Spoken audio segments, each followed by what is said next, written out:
This is how to build a log cabin or pyramid style fire lay. Now, out of all the fire lays that I demonstrate, this one is the most complex and labor intensive. But if you've got the time, it's got a high success rate, and it becomes a work of art. In the end, though, know that you're going to be burning it up. Pretty simple basic idea is that you're going to start with a large foundation and work your way up. And to do this, you're going to be working with pretty much symmetrical sides. So the law of twos. I've got 2 logs here, and I know they've been machine cut, but this is for demonstration purposes. I'm going to go ahead and put these side by side, but I'm going to make sure that I've got some space in between, because this is going to be the foundation of my fire. Now, the idea is that I'm going to kind of Lincoln log all the way up and build a structure on top of this.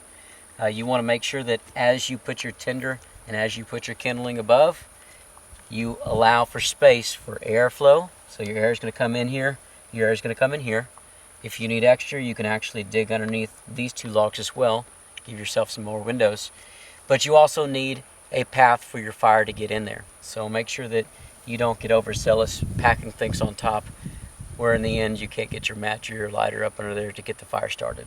So this is our foundation. From here, I'm just going to go ahead and build up, and I'm going to build up gradually. Usually what you'll see is a little bit smaller than your base logs piled up on top, one right there, and you're going to alternate all the way up.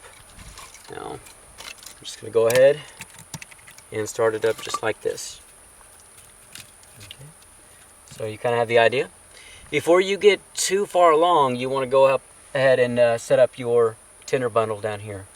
And I am a bundler. There's several different camps of thought when it comes to putting tinder in. I go with lots of surface area, lots of dry stuff. I want to make sure that I get a really hot fire really quick, lots of oxygen, lots of surface area.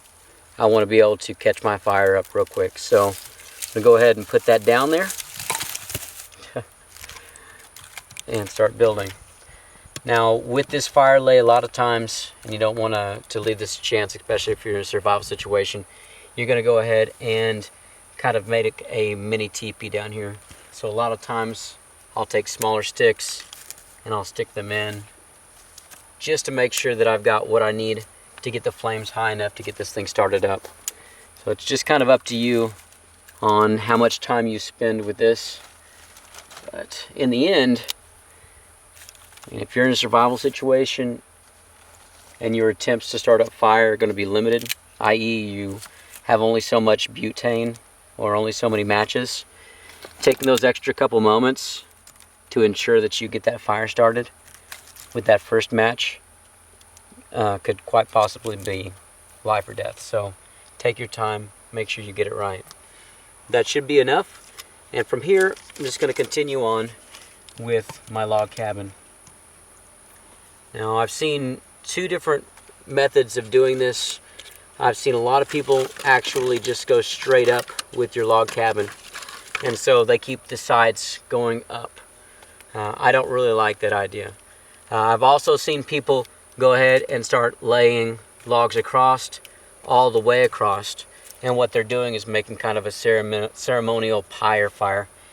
And I don't really encourage that one either, because the more logs you put over the top, the more you're going to start limiting the airflow. And really, when it comes down to a fire lay, you want to get maximum airflow coming in. You want all the heat and all the fire coming out the top. And if you're adding layers on there and stopping it, you're going to have issues pretty quick. So as I go up higher and higher, I'm going to go ahead and start bringing in those walls little by little so that they're overlaying and making my roof smaller and smaller. And the concept is that it should get smaller and smaller and smaller.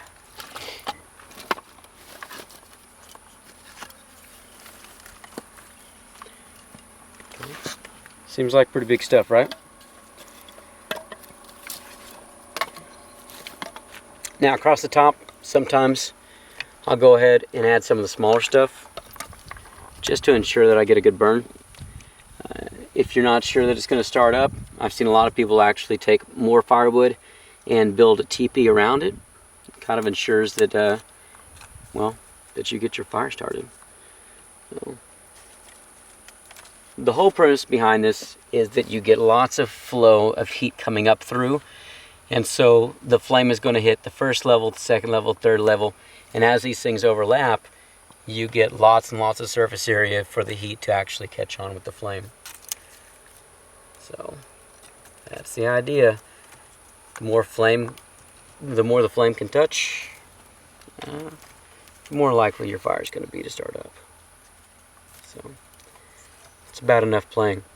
Now as you start this thing up, you're going to be able to add more firewood to it, make it into whatever kind of fire you want. This fire, using the big logs underneath, has a long burn rate, so it's one of those longer lasting fires. You don't have to run off and grab fuel immediately. You've already got the basis of a long range or long term fire started up. So let's go ahead and get this thing going. The idea behind a fire lay is that it should be a one match fire. And what that means is that with one match, you ought to be able to start up one fire. You got 20 matches, should be 20 fires. Take your time, make sure you get it right the first time. Once that match is lit, you're going to go ahead and get up underneath, and you're going to get that tinder bundle started up. And as it builds, keep on adding fuel. Don't just kind of light it and sit back and kind of cross your fingers. You play an active role in a lot of these fires starting. Alright, so go ahead and get that going.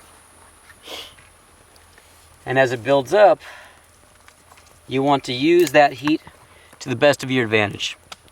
So build it up, continue to put stuff in there. Till you really get a good bed of coals, you have no guarantee that that fire is going to stay lit, or that it's not going to just run out of fuel and leave you with nothing. So start seeing that flame coming up through there.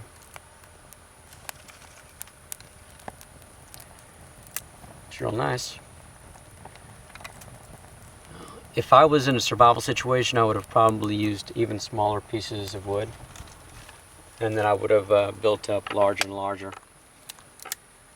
With this, you see giant air gaps in the sides. I haven't added that much of this fuel, the small fuel, to get this thing started, and so you're leaving a lot to chance. But I also know that out here, it hasn't rained in over a week, so I'm dealing with very, very, very dry wood, and it gives me a little bit more wiggle room. It lets me get away with things. So if you're in a wet environment, or if the stakes are very high, start out with smaller wood and just make your extended teepee fire. I would go and size down very quickly and have a much smaller fire lay. But as you can see, it's not really having an issue getting started.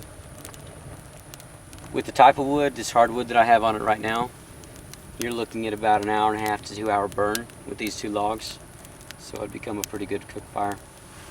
And from there, you pretty much customize as needed. If you just need it for light, throw your wood on there. You can make it for cooking or for heat. So fires can do lots of things. There's your pyramid, log cabin fire. Like and subscribe, guys. And remember, always put these things out all the way. Be safe.